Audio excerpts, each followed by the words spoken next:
Welcome to Quick Tips from the C-Suite. I'm Travis Thomas, and over the last 25 years, I've had the privilege of sitting with CEOs, founders, investors, board directors, and executive leadership teams during some of the most defining moments of the organizations. What's always fascinated me is this: the conversation that change companies almost never begin with strategy. They begin with something much quieter. It's a question, a hesitation, a moment when an executive realizes the challenge in front of them may have not have been the challenge at all. Today's conversation began exactly that way. Several months ago, I was sitting across from the CEO of a remarkable company, just won a large defense contract. And from every measurable perspective, they were winning, revenue was growing, their market position was strengthening.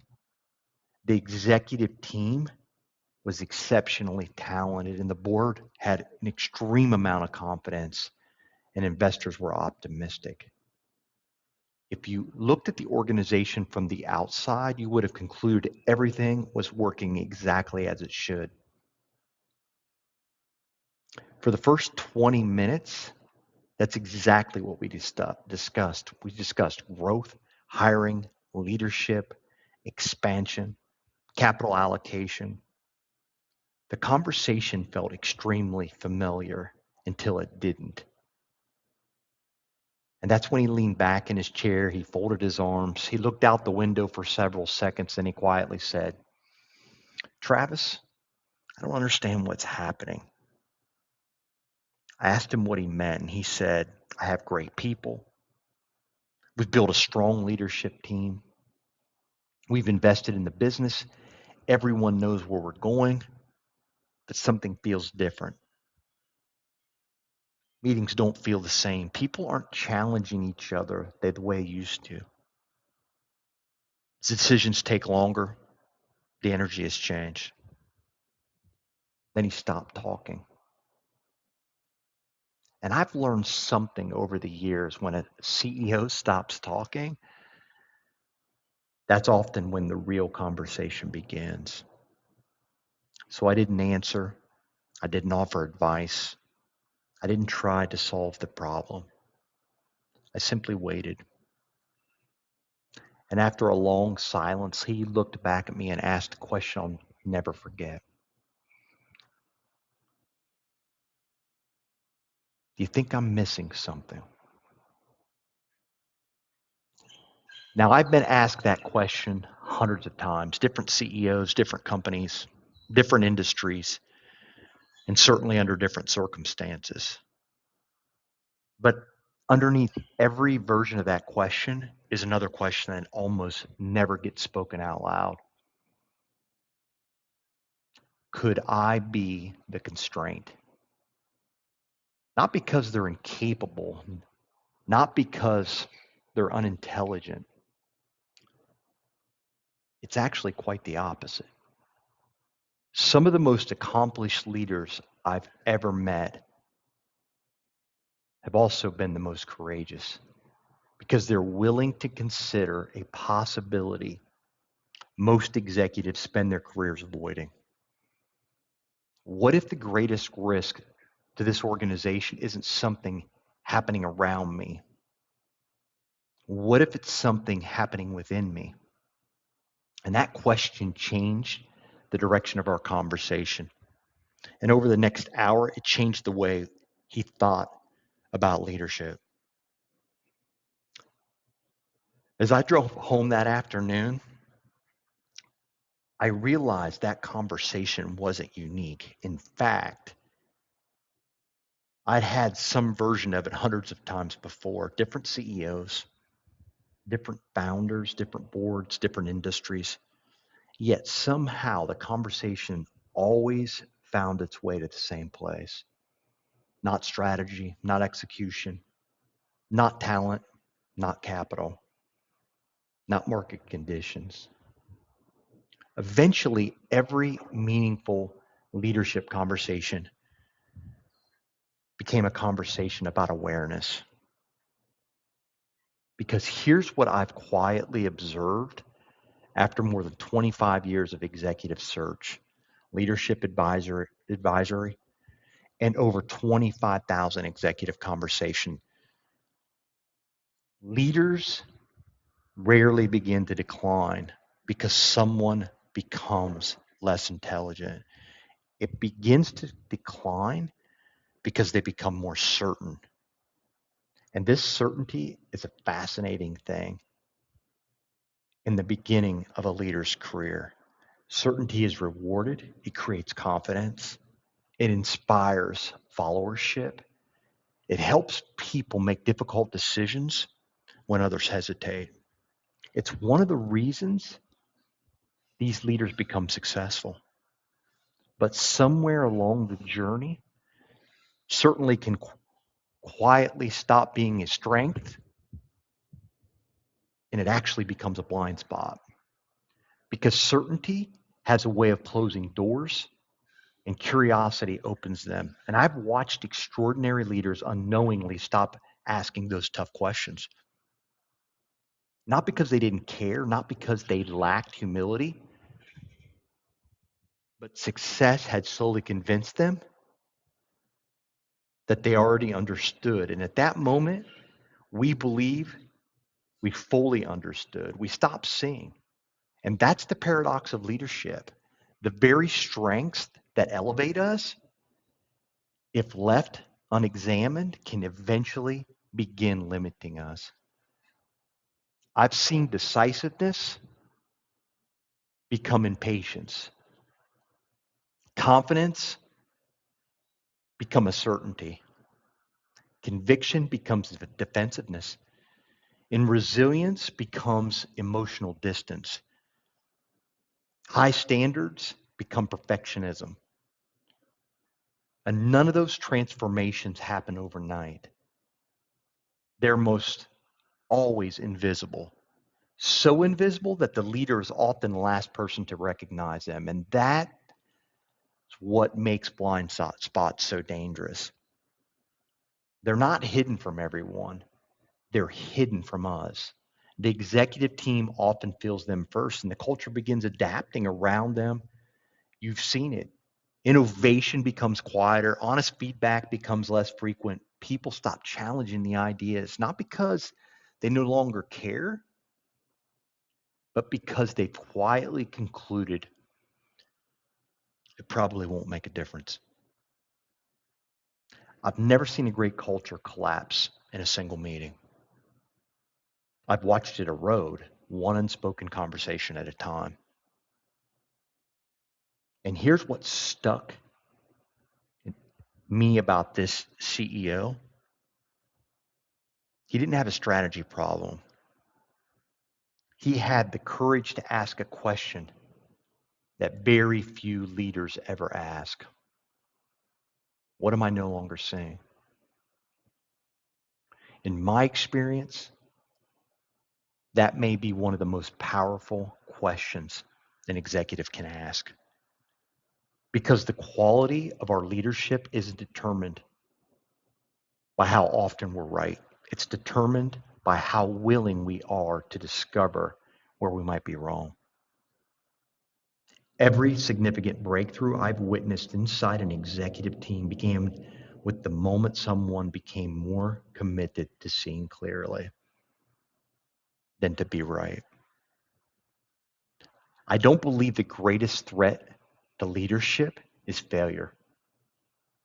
I believe it's unconscious success, success that quietly convinces us we've arrived, success that replaces curiosity with certainty, success that slowly disconnects us from the very people we're called to lead. And the tragedy is almost no leader intends for that to happen.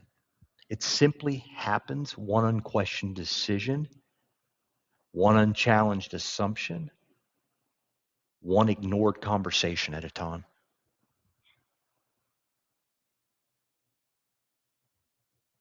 As my conversation with this CEO continued, The room became noticeably quieter, not because either of us had run out of things to say. That very rarely ever happens, but because we'd reached the point in the conversation where better answers were no longer what mattered. Better awareness was the only thing that mattered. And I looked at him and asked a question I've come to ask many leaders over the years. May I offer an observation? He nodded. I said, I don't think your greatest risk is the decision you're trying to make.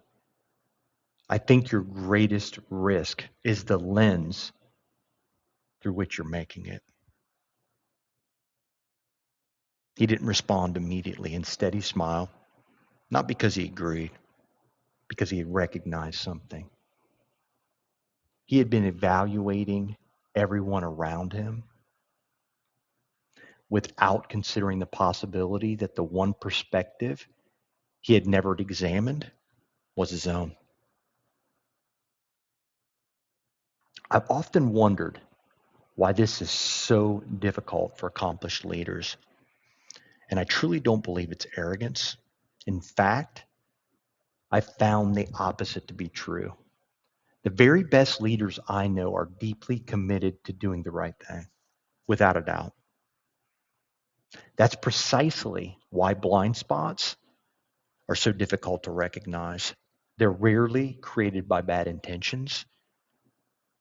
They're created by repeated success. And success quietly reinforces the belief that the way we've always seen the world must still be the most accurate way to see it.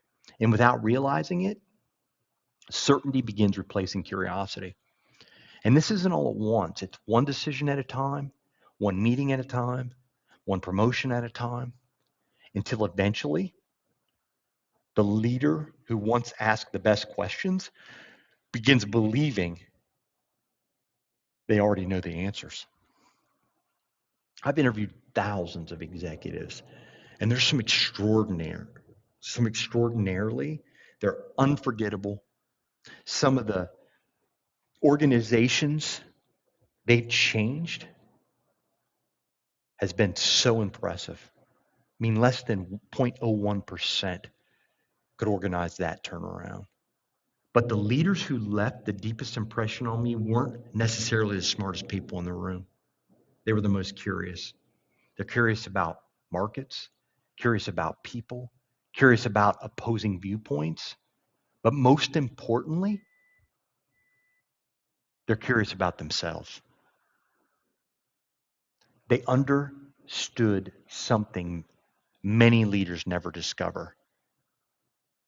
Self-awareness isn't a personality trait, it's a leadership discipline.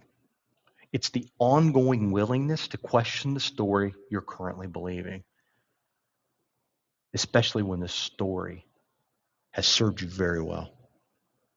And there's something remarkable that happens inside an organization when a leader loses curiosity. The executive team notices it first, not because the leader becomes louder. Often they become more efficient, more decisive, more certain. Meetings become shorter. Debates become less frequent. People begin editing themselves before they speak, not because they're afraid, because they've unconsciously concluded the decision has already been made. Innovation doesn't disappear because people stop caring. It disappears because people stop believing their perspective matters. And I've never watched culture collapse overnight. I've watched it slowly surrender to certainty. Leadership has taught me something I never expected. Every organization eventually reflects the emotional patterns of the people leading it, not the values written on the wall, not the mission statement. It's not the strategic plan. The internal world of its leaders. That's why I often say leadership is the mirror. Every difficult conversation, every executive hire, every succession decision, every conflict, every unexpected setback, even every extraordinary success is quietly revealing something about the person making the decision. And the question isn't whether the mirror is reflecting something, it always is. The question is, are we willing to look inward? Before we concluded our conversation that afternoon, the CEO leaned forward again. His voice was quieter than when we'd started, and he said, Travis, if I can't see my own blind spots, how do I begin? I smiled because after 25 years, I've come to believe that's the moment a leader stops managing an organization and begins leading one. And it's not because they finally have all the answers, but because they've become courageous enough to question the person giving them.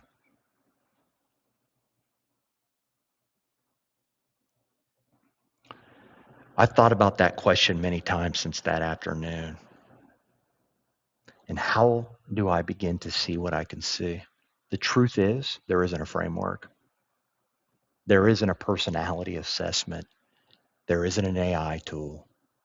There isn't an executive coach who can permanently solve that problem for us, because blind spots don't disappear, they evolve. As we grow, our blind spots grow with us. As our influence expands, our blind spots often become more expensive, which means the goal of leadership isn't eliminating blind spots, it's building the discipline to discovering them sooner. And over the years, I've noticed that the most respected leaders I've worked with all share one uncommon habit. They intentionally create environments where the truth can find them. Think about that for a moment. Most leaders surround themselves with information. The best leaders surround themselves with truth. And by the way, those are not the same thing. Information tells us what's happening. Truth tells us what we're contributing to what's happening. And that's a very, very, very different conversation. I've watched CEOs ask for feedback and they defend every piece of it. I've watched founders invite disagreement while unknowingly making disagreement unsafe. I've watched executive teams say, we value transparency. Yet everyone in the room knew there were conversations happening in the hallways that would never happen around that conference table. Culture isn't built by what leaders encourage, it's built by what leaders consistently make safe. And one of the greatest gifts a leader can give an organization is the permission to tell the truth, even when it's uncomfortable. As a matter of fact, especially when it's uncomfortable. And over the years, I've adopted a simple discipline before walking into those important meetings. I ask myself one question: what might I not be saying? Not because I doubt my experience, it's actually quite the opposite. Because experience is powerful, and precisely because it's powerful, it deserves to be questioned. And that single question changes the way I listen. It changes the way I lead. It changes the quality of the conversations I'm able to have.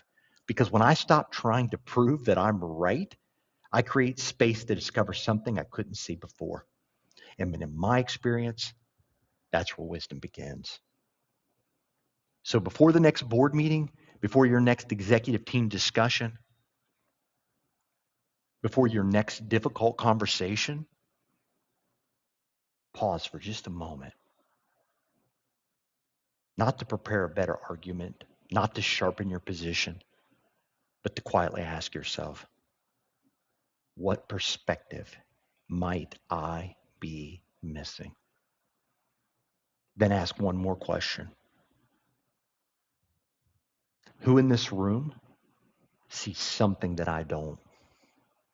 And when they answer, resist. Please resist the temptation to explain. Resist the temptation to defend. Simply just become curious, because the quality of our leadership is rarely determined by the speed of our answers. It's determined by the depth of our listening. And the leaders who build extraordinary organizations aren't remembered because they were always had the right answers. They were remembered because they created environments where the best answers could emerge. And I believe that's one of the highest expressions of predictable leadership. It's not certainty, it's curiosity. It's not control, it's awareness. It's not having all the answers. It's creating conditions where truth is always welcome. I've had the privilege of reconnecting with many leaders months and sometimes years after conversations like the one I shared today. And one of the greatest joys of my work is watching leaders grow, not because they attended another leadership seminar, not because they found a better strategic framework, but because something within them shifted. And several months after that conversation, I sat down with that same CEO again. And before we discussed business, before we reviewed the leadership team, before we talked about growth, I asked him a simple question. So what changed? He smiled, then he laughed quietly. Honestly, Travis, I changed. And he wasn't referring to his title or his strategy or the executive team. He was talking about the way he showed up. I realized I had spent years believing my responsibility was to have the answers. What I discovered was that my real responsibility was creating an environment where the best answers could emerge. And that single realization changed everything. He started asking more questions. He listened longer before responding. He invited disagreement instead of unconsciously defending his perspective. And he became hyper intentional about seeking out the voices that challenged his thinking instead of reinforcing it. And something remarkable happened. The executive team changed, not because he replaced the people, because he had changed the environment they were leading in. People began speaking more openly. Conversations became more honest. Decisions became more thoughtful. Not because everyone suddenly agreed, but because people no longer felt they needed to protect themselves while telling the truth. And over the years, I've noticed something about extraordinary leaders. They don't create certainty, they create clarity. There's the difference. Certainty says, I already know. Clarity says, let's discover what's true. Certainty closes conversations. Clarity opens them. Certainty depends on being right. Clarity depends on understanding. And in my experience, organizations don't become exceptional because they have leaders who always know what to do. They become exceptional because they're led by people who never stop learning how to see. And I've always come to believe that one of the greatest misconceptions about leadership is that the influence comes from having the strongest voice in the room. I don't believe that's true at all. The most influential leaders I've ever met possessed something much quieter: presence. They had the ability to remain open when others became defensive, curious when others became certain, steady when others became reactive, And they didn't rush to solve every problem. They created space for wisdom to emerge. And in doing so, they gave everyone around them permission to become better leaders themselves. And when I reflect on the thousands of executive conversations I've had throughout my career, one truth continues to rise above the rest. Great leadership isn't measured by how many people follow you, it's revealed by what grows in the people around you. Do they become more courageous, more thoughtful, more accountable, more willing to tell the truth? Because if they do, you're building far more than a successful company. You're building leaders. And that may be the greatest legacy any executive ever leaves behind. Perhaps that's why leadership has never really fascinated me. People have. Watching what happens when someone becomes just a little bit more aware, a little bit more curious, a little more willing to question the story they've been telling themselves. Because that's the moment leadership stops being managing outcomes and starts becoming an expression of character. And character, my friends, quietly shapes every decision that follows.